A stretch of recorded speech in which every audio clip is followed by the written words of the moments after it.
আসসালামু আলাইকুম, welcome to লতিফাইস kitchen. আজকে আমি আপনাদেরকে রান্না দেখাচ্ছি না, আমি নর্মালি আমরা উইকেন্ডে কি করি, বিশেষ করে আমি কি করি সেটাই দেখাচ্ছি। গতকালকে শনিবার ছিল, আমি রেস্ট নিয়েছিলাম, কারণ তার আগে শুক্রবার দিন কাজ করে আবার অন্য কোথাও গিয়েছিলাম। সেলের বক্সিং গেম ছিল, কম্পিটিশন ছিল, সেখানে গিয়েছিলাম। সো টায়ার্ড ছিলাম গতকালকে, সেজন্য রেস্ট নিয়েছি। আজকে রবিবার, গিয়ে বাজার টাজার করেছি। আমি 5 কেজি মাংস নিয়ে এসেছিলাম, এখান থেকে 1 কেজির মতো মাংস আমি নিয়েছি, রান্না করবো আজকে। বাকি মাংসগুলো আমি প্যাকেটিং করেছি ফ্রিজে রাখার জন্য। আর বিভিন্ন রকমের আমি সবজি নিয়ে এসেছি আজকে। নর্মালি আমি তাই করি, আমার এখানে আমরা শাক সবজিটা একটু বেশি খাই।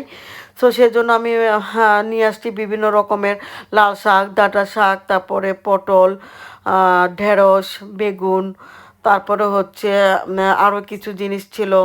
সব কিছুই নিয়ে আসছি, আপনাদেরকে দেখাবো। এগুলো আমি এনে কেটে একদম ধুয়ে রেখেছি। লাউ নিয়ে আসছিলাম এখানে আমি আজকে 2টা লাউ নিয়ে এসেছিলাম, ছোট ছোট লাউ, কিন্তু দাম অনেক ছিল। আমাদের এখানে 6 পাউন্ড করে কেজি লাউয়ের, তো আমার 2টা ছোট লাউ 1 কেজির উপর হয়ে গিয়েছিল। তো আমি ভাবলাম যে সবজিগুলা কেটে ধুয়ে মুছে রাখার আগে একটু মাংসটা বসিয়ে দেই, মাংস এদিক দিয়ে হতে থাকুক আর আমি অন্য দিক দিয়ে সবজিগুলোকে করে নিচ্ছি। তো এখানে আমার মাংস হয়ে গেছে, আমি একটু জিরার ফাঁকি করে দিয়ে দিয়েছি। আপনারা যদি আমার কষানো মাংসের রেসিপি দেখতে চান তাহলে আমার ইউটিউবে গিয়ে দেখতে পারবেন, রেসিপিটা দেয়া আছে।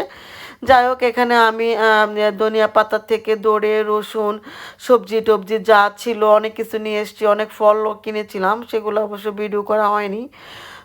তো যাই হোক, এগুলো এখন আমি একদম ডাটাগুলো বাছতে যা সময় লাগে, এগুলো আমি সব একদম ধুয়ে কেটে আমি সুন্দর করে প্যাকেটিং করে তারপরে আমি ডিপে রেখে দিব।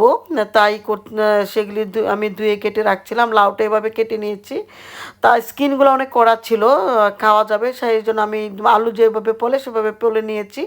এরকমভাবে আমি প্যাকেটিং করেছি। তো ভালো থাকেন, আসসালামু আলাইকুম।